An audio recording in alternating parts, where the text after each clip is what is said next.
ఓం నమో భగవతే వాసుదేవాయ. ఈరోజు 11వ పాసురం. ఈ పాసురంలో గోదాదేవి తన తోటి గోపికలతో కలిసి ఒక గోపికామణిని లేపుతున్నారు. ఈ గోపిక యొక్క లక్షణాలని ముందు చెప్తాను.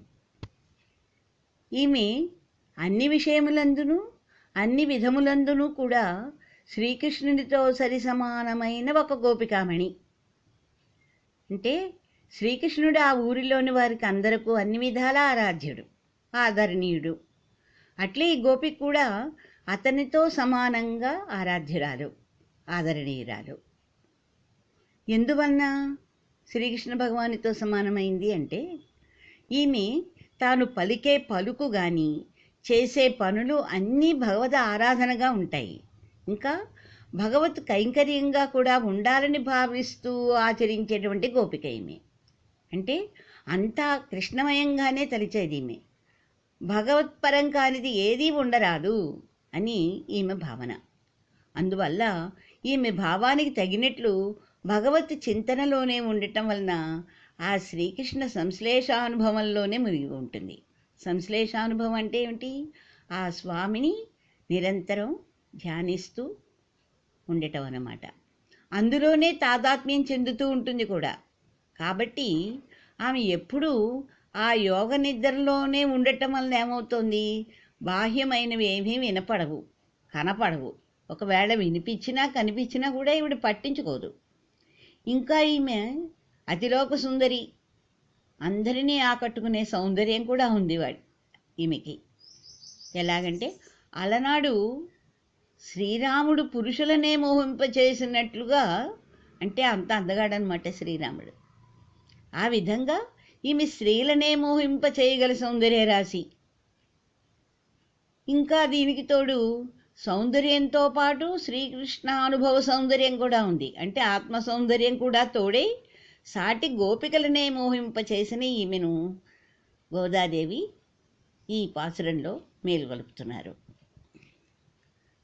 கத்துக்கரவை கணங்கள் பல்கரந்து செத்தார் தெருளழியச் சென்று செறிச்செய்யும் குத்தமொன்றில்லாத கோபலர்தம் பொற்கொடியே புத்தரவல்குல் புன்மையிலே போதராய் சுத்தத்து தோழிமாரெல்லாரும் வனும் நின் முத்தம் புகுந்து முகில் வண்ணன் பேர்பாடா சித்தாதே பேசாதே செல்வப் பெண்டாட்டி நீ ఎత్తుకురణ్యం పురులే ఓరెంబాబాయ్. దీని యొక్క తాత్పర్యం భావన చెప్తాను.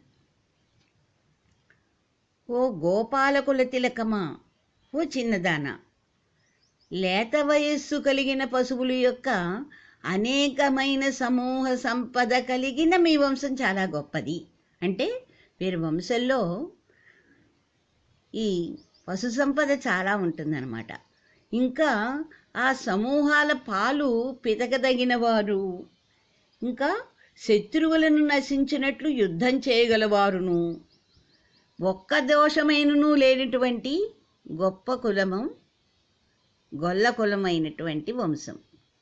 ఆ కులంలో పుట్టిన బంగారు తీగ వంటి అందమైనదానా, పుట్టెలోని పాము పడగతో సమానమైన నితంబము కలదానా,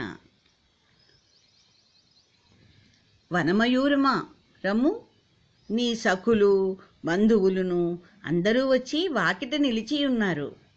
వీరందరూ నీలిమేఘమును పోలిన శరీరకాంతి గల శ్రీకృష్ణుని అనేకమైన తిరునామములను పాడుచున్నారు. అయినను నీవు మాత్రం చలించక మాట్లాడక ఎలా నిద్రిస్తున్నావు అని అనుచున్నారు. అనగా ఇక్కడ ఇంత ధ్వని ఎగుచున్నను ఉలకక పలకక ఎందుకున్నావు అంటే, ఆవిడ ధ్యానంలో ఎందుకున్నావు అని అడుగుతున్నారనమాట. ఇది శ్రీకృష్ణ సంశ్లేష అనుభవానందమే కదా. మరి ఈ సంశ్లేష అనుభవానందమును నువ్వు ఒక్కటివే అనుభవిస్తావా? అందరూ అనుభవించడం చెయ్యాలి కదమ్మా. అందువల్ల నువ్వు మా గోష్ఠిలో కలిసి ఈ పూర్తి వ్రతము పూర్తిగా వించుము తల్లి అని అనుచున్నారు గోదాదేవి తన గోపికలతో కలిసి.